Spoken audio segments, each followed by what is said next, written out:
So I just wanted to talk a bit about Rishi Sunak's bodge as he departed his office of Chancellor of the Exchequer. The thing is, he must have been ready to go on his way out at any time in the 3 months up to the point where he actually went. And so what he's done is he's brought in a bodged up system that gets several million people help, but not necessarily a fair system that makes sure that those that needed help got it. So, in a few sentences, I microwave my tea, it's a bit hot.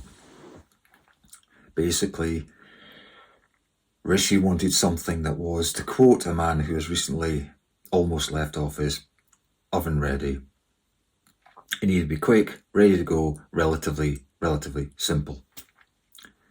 I didn't know this is how the system worked, but we are a working couple, but we do claim some universal credit by the skin of our teeth.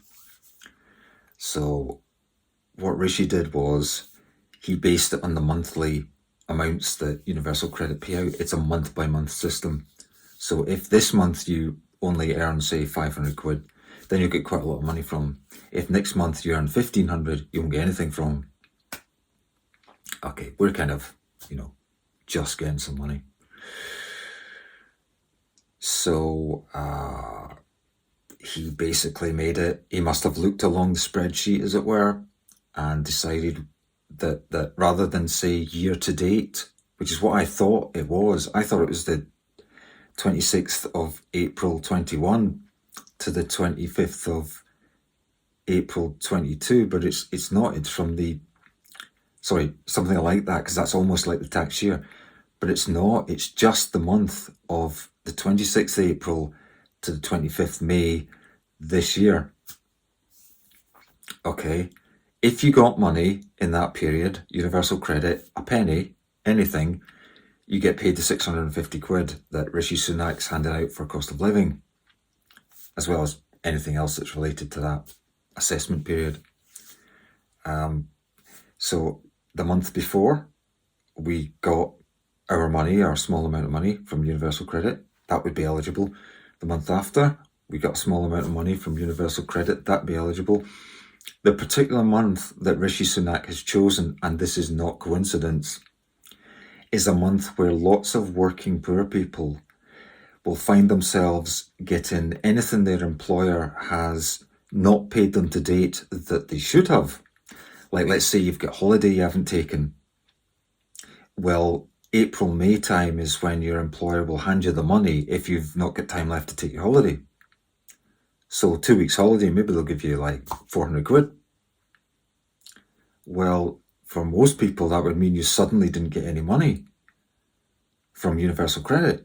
But you probably wouldn't be bothered because you were getting that 400 quid that was otherwise just holiday money. And unless you took holidays, you wouldn't get it. Okay, so you see what's happened. Rishi Sunak's moved the bar along from April, May, June, and he's moved it back. He's gone, oh, there's the right spot. I can help 8 million people. But he knows he's lopped off a few from that because there are plenty of working poor people getting universal credit that will have some silly little accounting thing the employer adds on at the end of the year stuck into that month. So my spouse, the silly little thing was a 1.5% pay rise. So it's a couple hundred quid, but it's meant to be £15 a month. But they didn't pay it that way because the negotiation took a while. It was into the summer before they decide how much.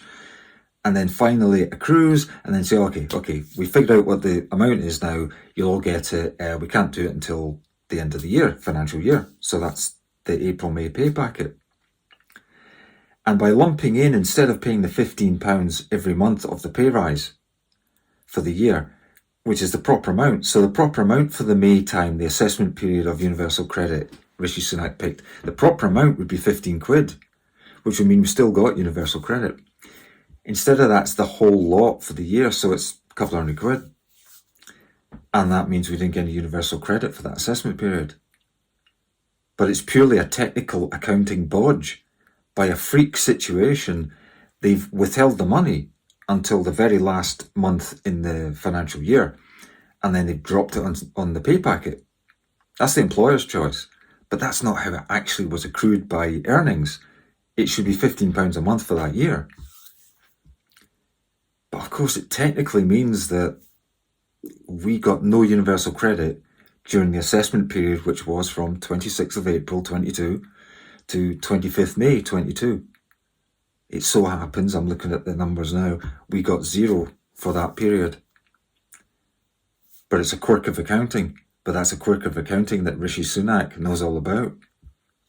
The people he's lopped off his spreadsheet are people who are working. Anybody who isn't working but only getting benefits will not have had this kind of problem occur.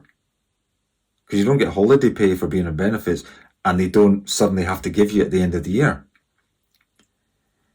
And this, I'm just going to point out what this leads us to. It was always said in Britain that if you don't think you're going to make it, do really well at work, don't bother.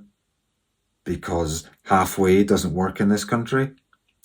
And I'm afraid Rishi Sunak has just proven that by making his system a quick lash-up job, not so much about who's deserving, because you make it over a longer period if it was that case. You say, oh, over the last quarter. But no, he's just made that 1 month. And that's such a suspicious month because of all the 12 months you could have chosen. He's chosen the one where all employers will drop any weird amount of money they still owe the individual employee. They'll drop it in that pay packet. He knows he's cut a lot of working poor out. It doesn't pay to work in Britain if you think you're going to skim along the bottom. It's the same old, same old. So I've got nothing to thank Rishi Sunak for, because my spouse got a tiny pay rise of a couple £100. And because of an accounting procedure, it's all lumped into one pay packet, but wasn't really earned in that way. And we've lost £650. Bullshit. Thanks for watching and listening.